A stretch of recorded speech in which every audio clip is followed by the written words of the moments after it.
এই 10টা কাজের একটাও যদি কেউ করে তবুও ঈমান ভেঙে যাবে, ঈমান বিধ্বংসীকারী বিষয়। তখন আবার তাকে পুনরায় শাহাদা দিয়ে ইসলামে প্রবেশ করতে হবে, মুমিন হতে হবে, ঈমানদার হতে হবে।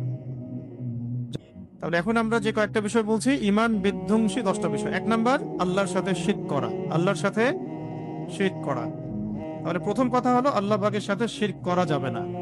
শিরক করলে ঈমান ছুটে যাবে। এই বিষয়ে সূরা নিসার মধ্যে 48 নম্বর এবং 116 নম্বর আয়াতে আল্লাহ পাক ইরশাদ করেছেন, ইন্নাল্লাহা লা ইয়াগফিরু আন ইউশরাকা বিহি ওয়া ইয়াগফিরু মা দুনা যালিকা লিমান ইয়াশা। নিশ্চয়ই আল্লাহ তাআলা তার সাথে শিরকের গুনাহ ব্যতীত অন্য যে কোনো গুনাহ যাকে ইচ্ছা মাফ করতে পারেন। নিশ্চয়ই আল্লাহ রাব্বুল আলামিন তার সাথে শিরকের গুনাহ ক্ষমা করেন না, এছাড়া অন্য যে কোনো গুনাহ যাকে ইচ্ছা ক্ষমা করতে পারেন। তওবা করলে শিরকের গুনাহ মাফ হবে, তওবা না করে শিরকের উপর মৃত্যুবরণ করলে অবস্থা ভয়াবহ।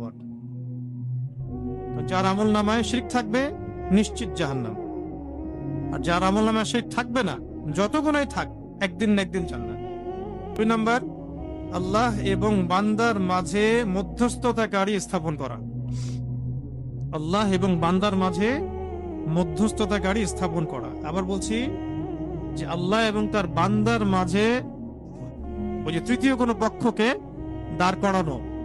যেমন আবু জেহেলদের যুগে চলে যান, আবু জেহেলরা বলতো কি, আবু জেহেল, আবু লাহাব, উতবা সাহেব তারা বলতো যে মা না'বুদুহুম ইল্লা লিয়ুকাররিবুনা ইলাল্লাহি যুলফা।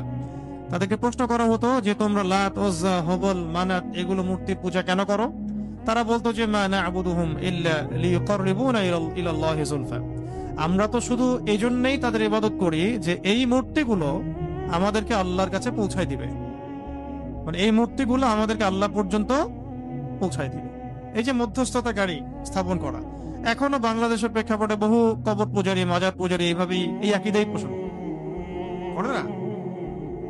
একটা তো হলো শহীদরা সুপারিশ করবেন, আল্লাহর ওলিগণ সুপারিশ করবেন, নবীগণ সুপারিশ করবেন, মুহাম্মদ সাল্লাল্লাহু আলাইহি ওয়াসাল্লাম সুপারিশ করবেন। এইটা তো আল্লাহ রাব্বুল আলামিনের দেয়া ইখতিয়ারে করবেন।